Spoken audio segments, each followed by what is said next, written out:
విధంగా నా అక్క చెల్లెమ్మల సాధికారత మీద చిత్తశుద్ధి చూపించింది కేవలం మీ బిడ్డ ప్రభుత్వమే అని కూడా గర్వంగా చెప్తా ఉన్నా. నా అక్క చెల్లెమ్మలు వాళ్ళ కాళ్ళ మీద వాళ్ళు నిలబడాలని, నా అక్క చెల్లెమ్మల కోసం ఎప్పుడు జరగని విధంగా ఓ ఆసరా, గతంలో ఎప్పుడు చూడని విధంగా ఓ సున్నా వడ్డీ, గతంలో ఎప్పుడు జరగని విధంగా ఓ చేయూత, ఓ కాపు నేస్తం, ఓ ఈబీసీ నేస్తం, నా అక్క చెల్లెమ్మల పేరిట గతంలో ఎప్పుడు జరగని విధంగా ఏకంగా 31 లక్షల ఇళ్ల పట్టాలు, అందులో కడుతున్న 22 లక్షల ఇల్లు గతంలో ఎప్పుడైనా జరిగాయా అని అడుగుతా ఉన్నాడు మీ బిడ్డ. పెద్ద వయసులో అవ్వ తాతలు ఇబ్బంది పడకూడదు అని ఆ అవ్వ తాతల కోసం ఆలోచన చేసిన పరిస్థితులు ఎప్పుడైనా ఉన్నాయా అని అడుగుతా ఉన్నా. మొట్టమొదటిసారిగా ఆ అవ్వాతాతల గురించి ఆలోచన చేసి, ఆ అవ్వాతాతల కష్టం గురించి ఆలోచన చేసి, ఆ అవ్వాతాతల మీద ప్రేమ చూపిస్తూ నా అవ్వాతాతల ఇంటికే 3000 రూపాయలు పెన్షన్ కానుక, ఇంటి వద్దకే పౌర సేవలు, ఇంటి వద్దకే పౌర సేవలు, ఇంటి వద్దకే పథకాలు, ఇంటి వద్దకే రేషన్, ఇవన్నీ గతంలో జరిగాయా అని అడుగుతా ఉన్నాడు మీ బిడ్డ. అన్నం పెట్టే రైతన్నలకు ఏ ప్రభుత్వము కూడా గతంలో చేయని విధంగా రైతన్నకు పెట్టుబడికి సహాయంగా ఓ రైతు భరోసా, రైతన్నలకు ఉచితంగా పంటల బీమా, సీజన్ ముగిసేలోగానే రైతన్న చేతిలో ఇన్పుట్ సబ్సిడీ, పగటిపూటనే రైతన్నలకు 9 గంటల పాటు ఉచిత విద్యుత్, రైతన్నను చెయ్యి పట్టుకొని నడిపించే గ్రామ స్థాయిలోనే ఓ ఆర్బీకే వ్యవస్థ. నేను అడుగుతా ఉన్నా, ఇంతగా రైతన్నల గురించి పట్టించుకున్న ప్రభుత్వం గతంలో ఎప్పుడైనా ఉందా అని అడుగుతా ఉన్నాడు మీ బిడ్డ. స్వయం ఉపాధికి చరిత్రలో ఏ ప్రభుత్వము కూడా ఎప్పుడు గతంలో అందించినంతగా తోడుగా ఉంటూ ఓ వాహనమిత్ర, నేతన్నలకు ఓ నేతన్న నేస్తం, మత్స్యకారులకు ఓ మత్స్యకార భరోసా, ఓ తోడు ఓ చేదోడుతో చిరు వ్యాపారులకు శ్రమజీవులకు అండగా నిలుస్తూ లాయర్లను కూడా వదిలిపెట్టకుండా లాయర్లకు కూడా లానేస్తాం. ఇలా స్వయం ఉపాధికి తోడుగా ఉన్న ప్రభుత్వం గతంలో ఎప్పుడైనా ఉందా చూశారా అని అడుగుతా ఉన్నాడు మీ బిడ్డ.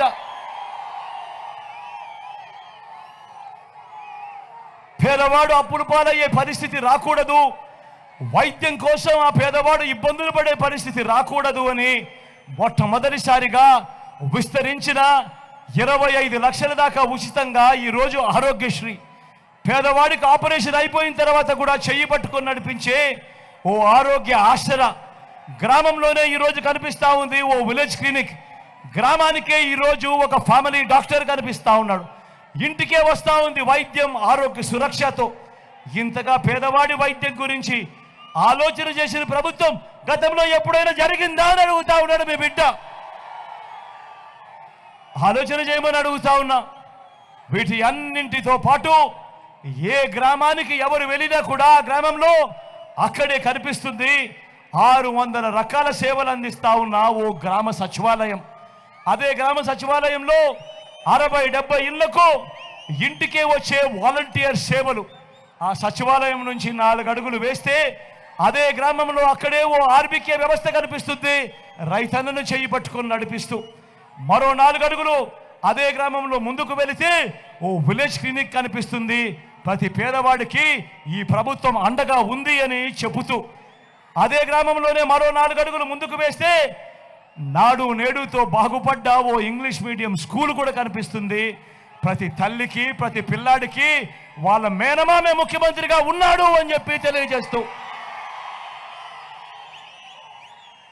గ్రామానికే ఫైబర్ గ్రిడ్ నిర్మాణంలో ఉన్న డిజిటల్ లైబ్రరీలు, గ్రామంలోనే ఓ మహిళా పోలీస్, అక్క చెల్లెమ్మల చేతిలో ఉన్న ఫోన్లోనే ఒక దిశ యాప్, ఇటువంటివి అనేకం ఇప్పుడు మన కళ్ళ ఎదుటే కనిపిస్తా ఉన్న విప్లవాలు మీరు ఇంతకు ముందు ఎప్పుడైనా చూశారా అని అడుగుతా ఉన్నాడు మీ బిడ్డ. ఆలోచన చేయమని కోరుతా ఉన్నా. ఎప్పుడు జరగని విప్లవాలు, ఎప్పుడు చూడని విప్లవాలు కేవలం ఈ 59 నెలల కాలంలో మీ బిడ్డ చేసి చూపించాడు. మరో వంక 14 ఏళ్ళు ముఖ్యమంత్రి అంటాడు చంద్రబాబు, 3 సార్లు ముఖ్యమంత్రిగా చేశానంటాడు చంద్రబాబు. నేను అడుగుతా ఉన్నాను మీ అందరినీ, ఇన్ని వేల మంది ఇక్కడ ఉన్నారు, మీ అందరి సమక్షంలో నేను అడుగుతా ఉన్నాను. 14 ఏళ్ళు ముఖ్యమంత్రిగా చేశానంటాడు, 3 సార్లు సీఎం అంటాడు. మరి ఇలాంటి చంద్రబాబు పేరు చెబితే ఏ పేరుకైనా కూడా ఆయన చేసిన ఒక్కటంటే ఒక మంచైనా గుర్తుకు వస్తుందా అని అడుగుతా ఉన్నాడు మీ బిడ్డ. 2 చేతులు పైకెత్తారు, ఇలా ఇలా ఇలా ఇలా ఇలా ఇలా ఇలా ఇలా ఇలా ఇలా ఇలా 14 ఏళ్ళు ముఖ్యమంత్రి అంటాడు, 3 సార్లు ముఖ్యమంత్రిగా చేశానంటాడు. మరి ఈ పెద్ద మనిషి చంద్రబాబు పేరు చెప్తే ఏ పేదకైనా కానీ గుర్తుకొస్తుందా? ఆయన హయాంలో ఆయన చేసిన ఒక్కటంటే ఒక్క స్కీమ్ అయినా పేదవాడి కోసం చేసింది గుర్తుకొస్తుందా అని అడుగుతా ఉన్నాను మీ బిడ్డ. గుర్తుకొస్తుందా అక్క? గుర్తుకొస్తుందా అన్న? చెల్లెమ్మ గుర్తుకొస్తుందా?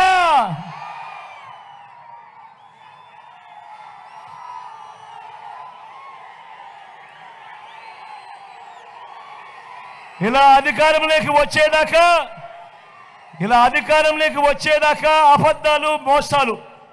అధికారం దక్కితే చంద్రబాబు చేసే మాయలు, మోసాలు ఎలా ఉంటాయో 2014లో ఇచ్చిన ఈ పాంప్లెట్ చూసారా?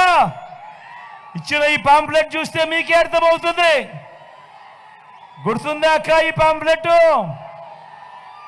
అన్న గుర్తుందా ఈ పాంప్లెట్? తమ్ముడు గుర్తుందా ఈ పాంప్లెట్? చెల్లెమ్మ గుర్తుందా ఈ పాంప్లెట్?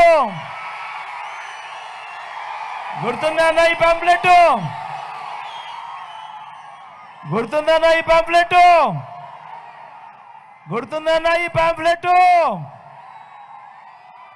గుర్తుందా?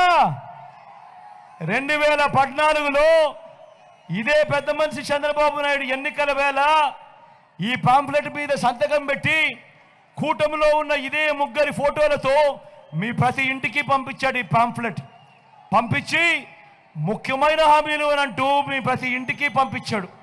పంపించడమే కాకుండా అప్పట్లో ఈటీవీలోను, వాళ్ళ TV5లోను, వాళ్ళ ABNలోను అడ్వర్టైజ్మెంట్లతో ఊదరగొట్టాడు అప్పట్లో చంద్రబాబు. ఇవాళ నేను అడుగుతా ఉన్నా, ఈ ముఖ్యమైన హామీలనంటూ చంద్రబాబు నాయుడుకు 2014 ఎన్నికలకు మునుపు మీ ప్రతి ఇంటికి పంపించిన ఈ పాంప్లెట్లో ఆయన 2014 నుంచి 19 దాకా ఆయన ముఖ్యమంత్రిగా పరిపాలన చేశాడు. మరి నేను మిమ్మల్ని అడుగుతా ఉన్నా, ఇందులో చెప్పినేటివి ఒక్కటైనా జరిగిందా అని అడుగుతా ఉన్నాడు మీ బిడ్డ. మీరే చెప్పండి, ఇందులో జరిగాయా లేదా అని అడుగుతా ఉన్నాడు. రైతు రుణమాఫీపై మొదటి సంతకం చేస్తానన్నాడు. 87,612 కోట్ల రూపాయలు రైతుల రుణాలకు సంబంధించిన మాఫీ జరిగిందా అని అడుగుతా ఉన్నాడు మీ బిడ్డ. 2 చేతులు పైకి ఎత్తాలి, ఇలా ఇలా ఇలా ఇలా ఇలా ఇలా ఇలా ఇలా ఇలా ఇలా. పొదుపు సంఘాల రుణాలను రద్దు చేస్తానన్నాడు. 14,205 కోట్ల రూపాయలు పొదుపు సంఘాల రుణాలు. అక్క జరిగిందా? అన్న జరిగిందా? తమ్ముడు జరిగిందా? ఆడబిడ్డ పుడితే మహాలక్ష్మి పథకం కింద 25,000 రూపాయలు బ్యాంకుల్లో వేస్తామన్నాడు చంద్రబాబు.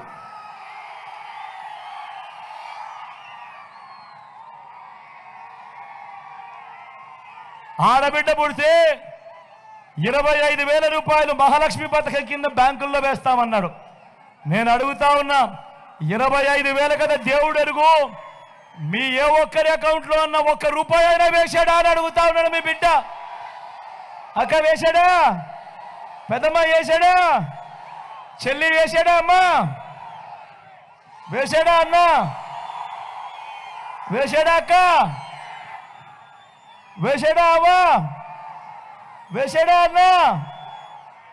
అన్న వేశాడా? తమ్ముడు వేశాడా? ఇంటింటికి ఓ ఉద్యోగం ఇవ్వలేకపోతే 2,000 రూపాయలు నిరుద్యోగ భృతి అన్నాడు. నెల అన్నాడు. మరి 5 ఏళ్ళు అంటే 60 నెలలు ఇంటూ నెలకు 2,000 అంటే 1,20,000 రూపాయలు ఇచ్చాడా అని అడుగుతా ఉన్నాడు. తమ్ముడు ఇచ్చాడా? అన్న ఇచ్చాడా? అర్హులందరికీ 3 సెంట్ల స్థలం, అర్హులందరికీ 3 సెంట్ల స్థలం కట్టుకునేందుకు పక్కా ఇల్లు అన్నాడు. కట్టుకునేందుకు పక్కా ఇల్లు 3 సెంట్ల స్థలం అన్నాడు.